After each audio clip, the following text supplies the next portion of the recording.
Saludos, amados amigos y hermanos, y bendiciones. Gracias por estar con nosotros una vez más en este su programa, el Dr. Anderson Habla. Este es un programa que pretende ser una conversación entre tú y un amigo que te ayudará a crecer en la gracia y en el conocimiento de nuestro Señor y Salvador Jesucristo. Es un privilegio para mí poder compartir con ustedes unas palabras de predicción segura. Durante las pasadas semanas hemos estado anunciando nuestro comienzo de este programa del libro de Apocalipsis. Esto pretende ser un seminario escatológico, apocalíptico y profético desmenuzado del libro de Apocalipsis. Durante las 3 pasadas entregas ya entramos en el libro de Apocalipsis en el capítulo 1, que pudimos dividir en 3 diferentes secciones. Y esto lo estamos haciendo de esta manera porque estamos siguiendo el orden de Dios en la división del libro de Apocalipsis.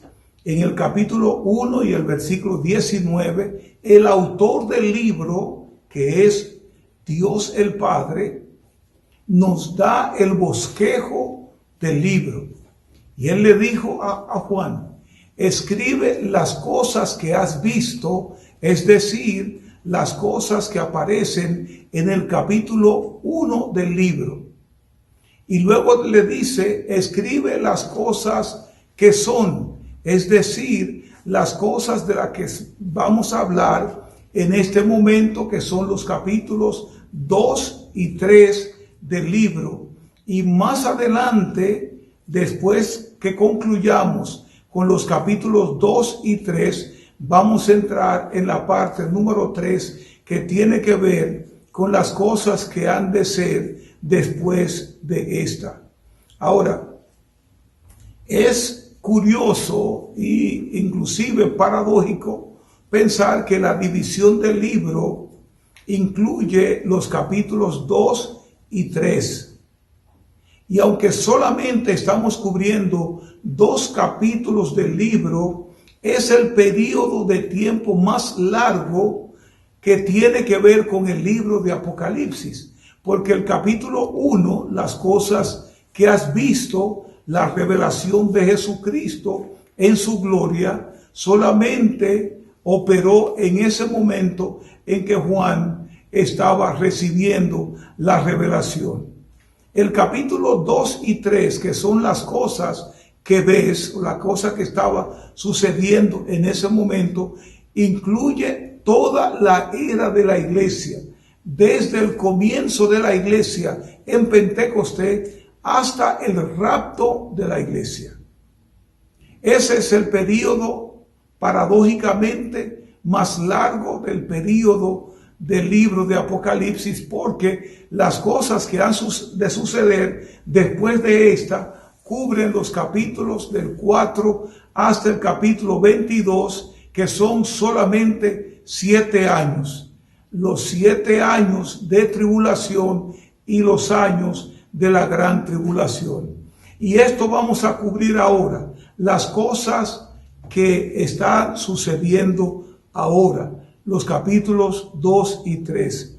Les anticipé en un programa anterior que no debemos buscarle las 4 patas al gato buscando otro método de interpretación, porque Dios provee en el libro el bosquejo del mismo. Y cuando hacemos otra cosa, caemos en comentarios que no aplican realmente al libro. Pareciera que alguien de otra denominación está mirando nuestros programas. Y después de escuchar la introducción del capítulo 1 que nosotros hicimos la semana pasada, nos mandaron un video, al menos me mandó un video para que yo pudiera ver la opinión que tenía con relación al libro de Apocalipsis. Y realmente, amado hermano, me dio mucha pena ver la manera en que distribuía el libro de Apocalipsis. Estaba colocando acontecimientos antes del rapto y después del rapto en un mismo escenario. Y lo que yo creo que eso hace es que confunde un poquito más a la gente, porque la gente no sabe cuándo está la tribulación y cuándo no está, cuándo comienza o cuándo termina, de la manera en que me presentaron ese video del libro de Apocalipsis. Pero gracias a Dios, nosotros vamos a desmenuzar el libro de Apocalipsis conforme al programa de Dios. Dios le dice a Juan: escribe las cosas que has visto, el capítulo 1, al Cristo glorificado. Las cosas que son, estas que vamos a comenzar a discutir ahora, y luego le dice las cosas que han de ser después de esta.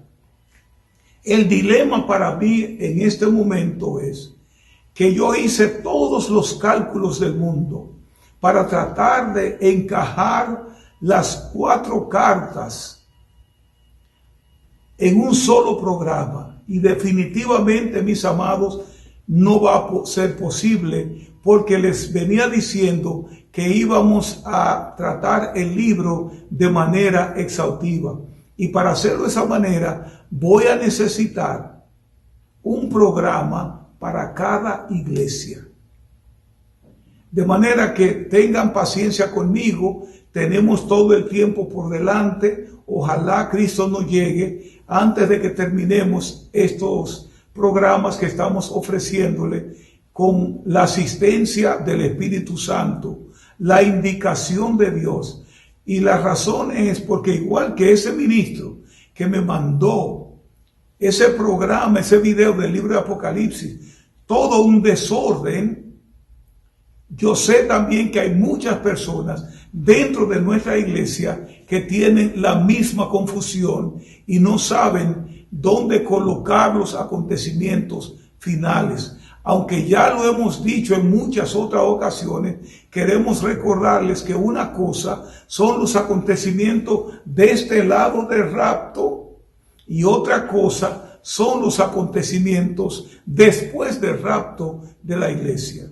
Indicamos en este video pasado que lo que Jesús habló en Mateo 24 y 25 no corresponde a nuestros tiempos.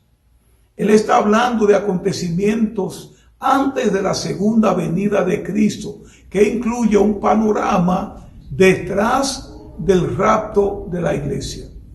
Yo fui desafiado a presentar pruebas de que el rapto de la iglesia se encuentra en la palabra de Dios. Hay algunas cosas que nosotros tenemos que captar de la palabra de Dios, no quizás con un texto que nos diga el rapto va a ser de esta y de otra manera.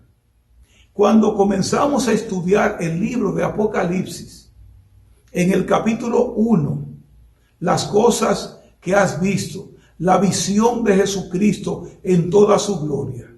Luego estudiamos las cosas que son, es decir, la era de la iglesia. Estos acontecimientos terminan con el capítulo 3. Y cuando leemos el capítulo 4, hay una escena en el cielo donde estamos viendo el trono de Dios y Dios el Padre sentado en el trono. A partir de ahí no se vuelve a mencionar la iglesia. Después del capítulo 3, la iglesia no se vuelve a mencionar hasta el capítulo 20. Eso quiere decir que la iglesia ya no está en la tierra, porque aparece con Jesucristo en las bodas del Cordero.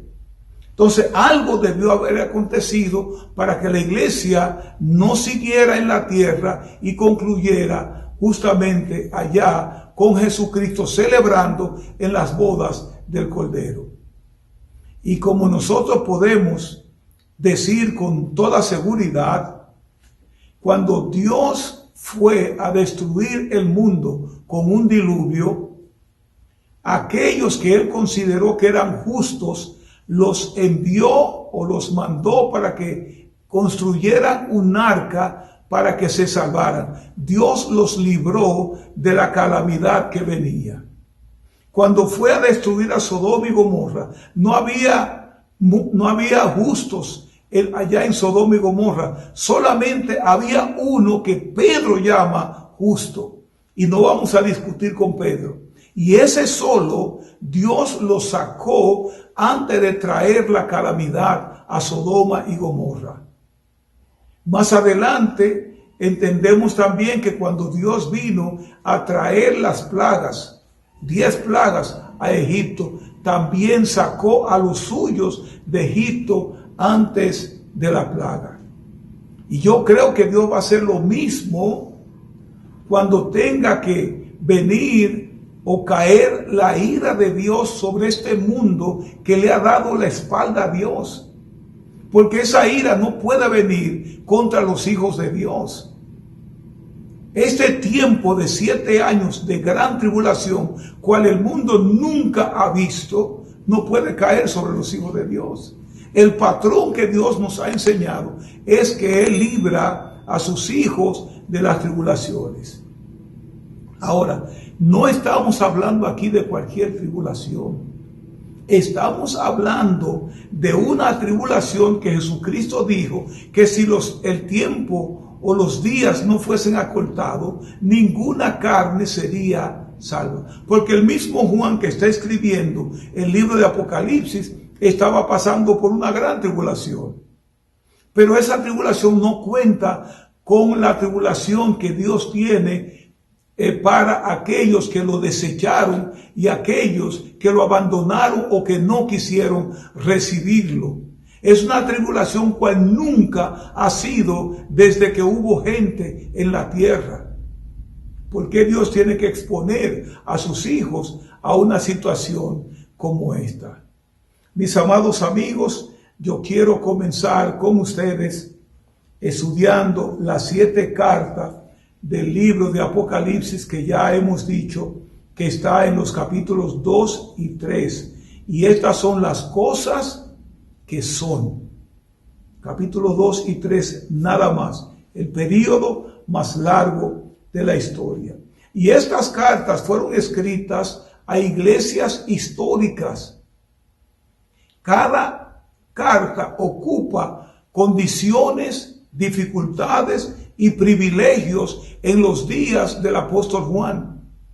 Y es por eso que estas cartas pueden ser históricas, son comentarios contemporáneos sobre el estado de la iglesia actual. Cada una de las iglesias mencionadas en el libro de Apocalipsis es una representación de la iglesia de Jesucristo en este tiempo y en todos los tiempos.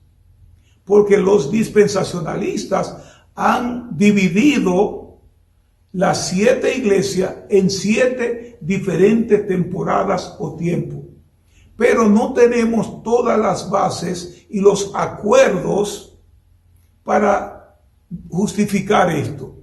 Pero sí podemos decir que cada iglesia es una representación de cada una de las iglesias de Apocalipsis. Inclusive podría llegar un poquito más lejos. Cada individuo en la iglesia de Jesucristo es una representación de las 7 iglesias. Esas iglesias, las 7, existían justamente en el tiempo de Juan. De hecho, esa primera carta a la iglesia de Éfeso tiene algo que ver con el apóstol Juan. Porque esa iglesia fue formada por el apóstol Pablo. Y él ministró en esa iglesia un promedio de 3 años y luego se fue de la iglesia dejando allí a Timoteo y también a Aquila y Priscila, que también educaron a los miembros de la iglesia de Éfeso. Y después de esto, el apóstol Juan, una vez que Timoteo sale de la iglesia, el apóstol Juan fue a vivir a Éfeso juntamente con María, la madre de Jesús. Se cree que él era el pastor de la iglesia cuando él es desterrado a la isla de Patmos por el testimonio de Jesucristo y también por la palabra. Estas iglesias representan fortalezas y debilidades que han sido y serán características de todas las iglesias en todos los tiempos. Allí encontramos advertencias, exhortaciones, invitaciones, correcciones, molestias de Jesucristo con la iglesia. Y vamos a encontrar también la importancia de tener en cuenta que estamos hablando de iglesias, no la iglesia de Jesucristo. Estamos hablando de iglesias. Ahora, había una estructura literaria bien puesta en posición que usó Jesucristo para tratar a estas iglesias. Estas cartas estaban compuestas de 7 distintas partes que formaban la estructura literaria de las cartas. Primero estaba el destinatario, mencionado por su nombre. Después venía el remitente o el título o la designación de Cristo, la manera en que se presentaba a esa iglesia.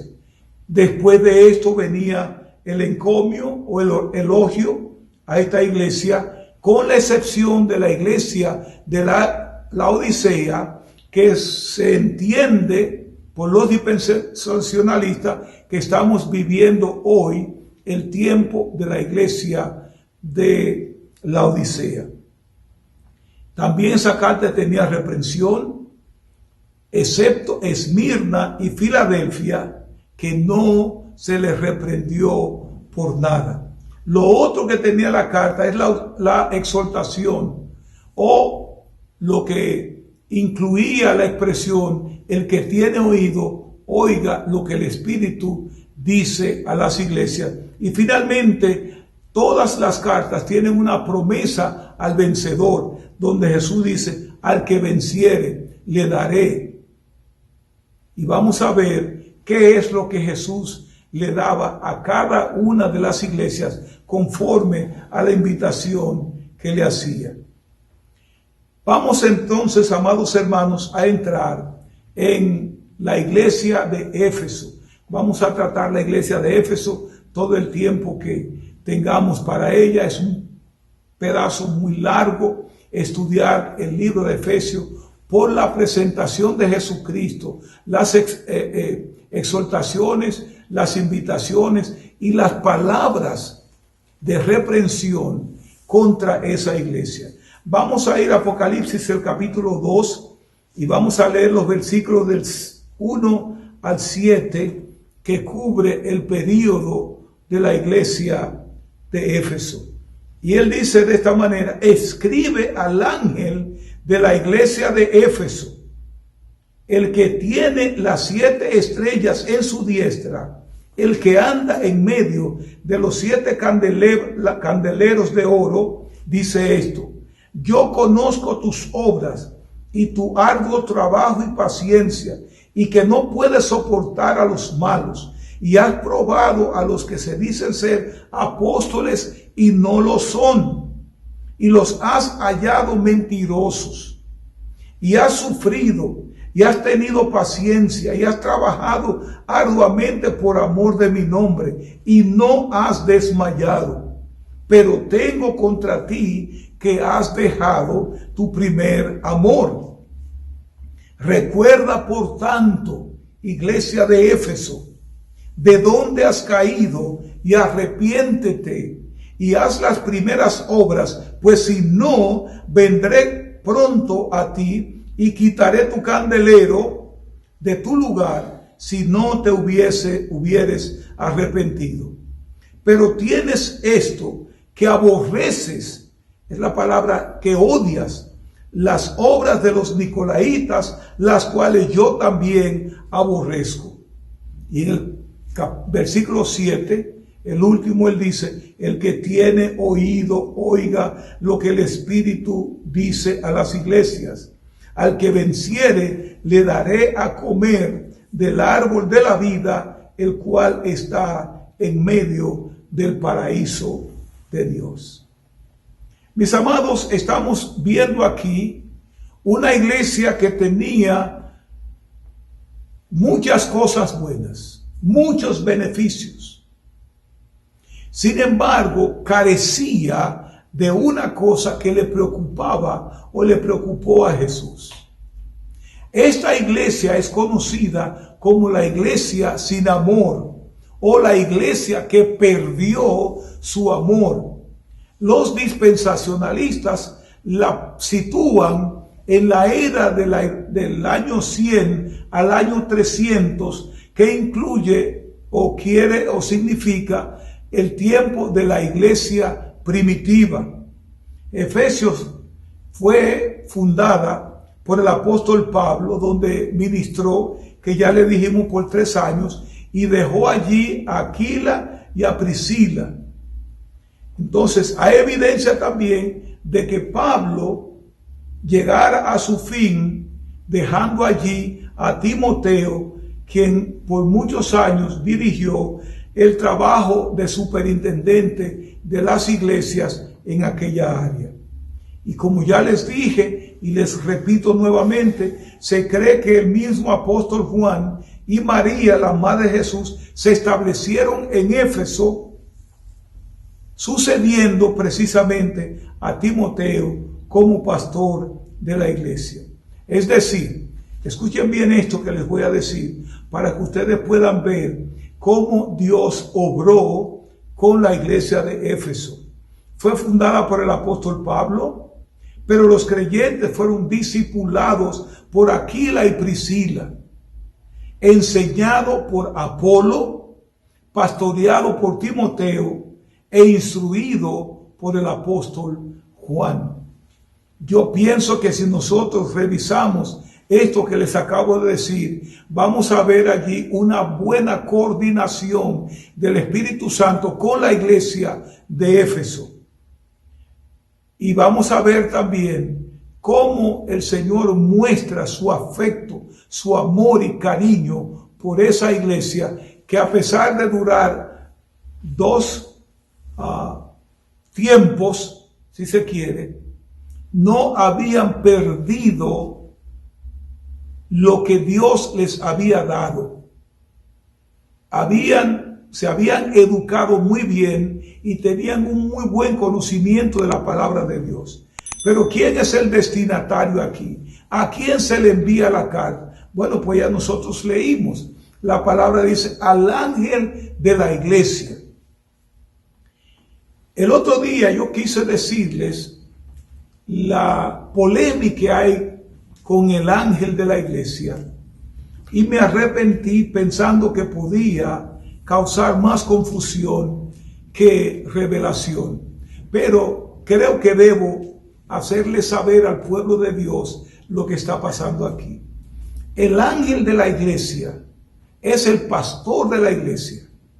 Aunque hay algunos que piensan que el ángel aquí es el ángel, el ser espiritual que gobernaba el espacio de Éfeso.